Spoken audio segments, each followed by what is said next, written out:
México no es Ucrania, no es Irak y definitivamente no es Venezuela. Y aún así, por primera vez en mucho tiempo, una pregunta incómoda empezó a aparecer con más fuerza de lo normal. ¿Y si esta vez es diferente? Porque lo que está ocurriendo ahora no es un episodio aislado, no es una declaración suelta. No es simplemente política interna de Estados Unidos siendo exportada al discurso internacional. Es parte de una secuencia mucho más amplia, una secuencia que se repite en distintos momentos de la historia y que, cuando se observa con atención, revela un patrón bastante claro. Ese patrón no comienza con una invasión, no comienza con tropas, no comienza con acciones visibles, comienza con una narrativa. Primero se define el problema, después se amplifica, luego se personaliza y finalmente se plantea una solución que, en otro contexto, habría sido impensable. Eso es lo que está empezando a ocurrir. Y esta vez, el escenario no está lejos, no está en otro continente, no está en una región con la que la mayoría de las personas no tiene conexión directa. Está en América Latina, y más específicamente, en México.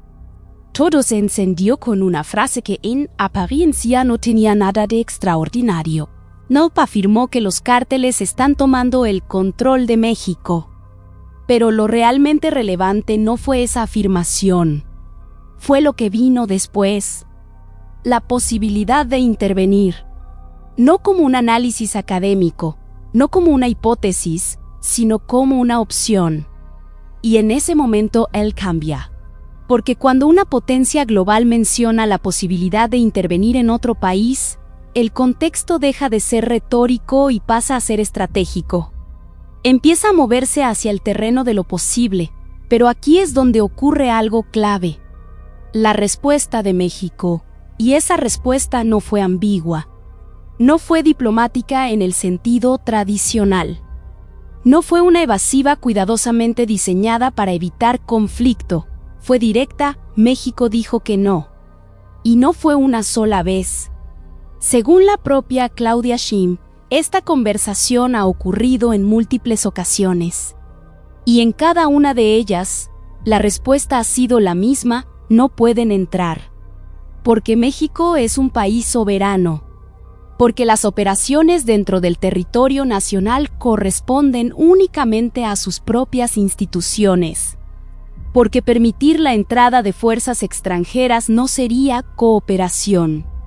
Sería otra cosa completamente distinta. Y ese punto es fundamental para entender lo que está en juego.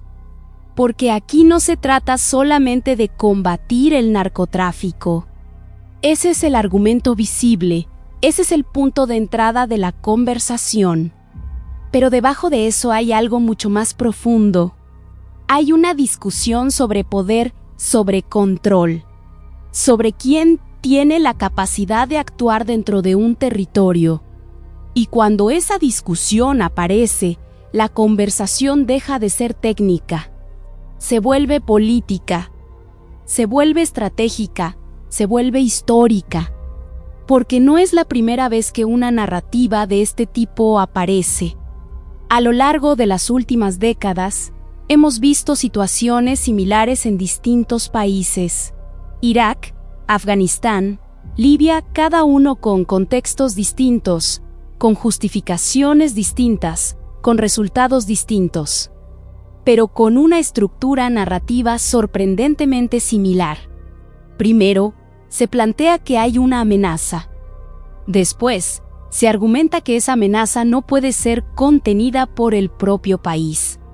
Luego, se introduce la idea de intervención como una forma de solución. Y finalmente, se busca legitimidad para ejecutar esa intervención. No siempre funciona. No siempre ocurre. Pero cuando empieza a tomar forma, es importante observarlo con atención. Porque el simple hecho de que la conversación exista ya cambia el escenario. Ahora bien, hay una diferencia clave. México no es ninguno de esos países. México tiene una relación económica profundamente integrada con Estados Unidos. Tiene una frontera compartida que es una de las más dinámicas del mundo. Tiene acuerdos comerciales, cadenas de suministro, interdependencia industrial. Y eso hace que cualquier escenario de intervención sea mucho más complejo, mucho más costoso, mucho más impredecible. Pero aún así, la narrativa está ahí. Y no solo desde un lado. Porque mientras Estados Unidos insiste en que el problema del narcotráfico requiere acciones más contundentes, México responde con un argumento que cambia completamente el enfoque. Que el problema no comienza en su territorio. Que gran parte de las armas que utilizan los cárteles provienen de Estados Unidos. Que el consumo que sostiene el negocio del narcotráfico también está del otro lado de la frontera. Y cuando se plantea de esa manera, la discusión deja de ser unilateral.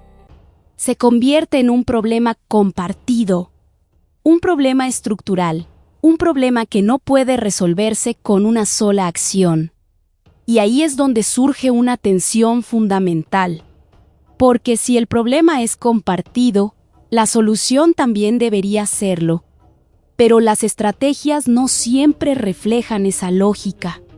A veces responden a intereses distintos, a prioridades distintas, a visiones completamente opuestas sobre cómo debe abordarse el conflicto. Y eso es lo que estamos viendo ahora. Dos narrativas que no solo son diferentes, son incompatibles. Una plantea intervención, la otra plantea soberanía. Una plantea urgencia, la otra plantea límites. Y en medio de esas dos posiciones, se construye una tensión que todavía no tiene un desenlace claro, pero hay otro elemento que empieza a aparecer. La presión, porque este tipo de declaraciones no ocurren en el vacío, no son aisladas, forman parte de una estrategia de comunicación que tiene un objetivo claro: mover la conversación, instalar una idea, normalizar una posibilidad. Y cuando esa posibilidad empieza a repetirse, empieza a generar algo muy específico: aceptación no total, no inmediata, pero progresiva. Y eso es lo que preocupa a muchos analistas. No lo que está ocurriendo ahora, sino lo que podría ocurrir si esta narrativa sigue creciendo. Porque la historia muestra que cuando una idea pasa de ser impensable a debatible, está a un paso de convertirse en viable. Y ese es el punto en el que nos encontramos. No sabemos si habrá intervención, no hay confirmación. No hay una decisión formal, pero la idea ya está sobre la mesa. Y eso cambia todo. Porque obliga a todos los actores involucrados a posicionarse, a prepararse, a reaccionar. Y también a la población. Porque este no es un tema que se quede únicamente en el nivel político, tiene implicaciones sociales, tiene implicaciones económicas, tiene implicaciones culturales y sobre todo, tiene implicaciones emocionales. Porque toca uno de los conceptos más sensibles en cualquier país, la soberanía. La idea de que un territorio es gobernado por sus propias reglas, por sus propias instituciones, por sus propias decisiones. Y cuando esa idea se pone en duda, la reacción no es neutral, es intensa, es polarizada. Y eso es exactamente lo que estamos empezando a ver. Personas que consideran que una intervención podría ayudar a resolver un problema que lleva décadas sin solución. Y personas que consideran que sería un error histórico con consecuencias irreversibles. Y ambas posiciones tienen argumentos, ambas tienen lógica, pero también reflejan algo más profundo: la falta de una solución clara. Porque si la hubiera, esta discusión no existiría. Y ese es quizás el punto más importante de todos. No estamos hablando solo de una posible intervención. Estamos hablando de un problema que no ha podido resolverse. Y que, precisamente por eso, abre la puerta a escenarios cada vez más extremos. Y eso es lo que hace que este momento sea tan delicado, no por lo que ya ocurrió, sino por lo que podría ocurrir. Porque cuando las soluciones tradicionales dejan de funcionar, las propuestas empiezan a cambiar. Y no siempre hacia opciones más estables, a veces hacia opciones más radicales. Y ahí es donde la historia se vuelve impredecible. Ahora quiero que formes parte de esta conversación. Dime en los comentarios desde qué país estás viendo este video y qué hora es ahora mismo contigo. Porque la forma en que se interpreta este tema cambia completamente dependiendo del lugar desde el que se observa. Y ahora la pregunta más importante. ¿Tú crees que Estados Unidos realmente se atrevería a intervenir en México? ¿O todo esto es simplemente una estrategia de presión para forzar decisiones sin necesidad de llegar a ese punto? Te leo, bye.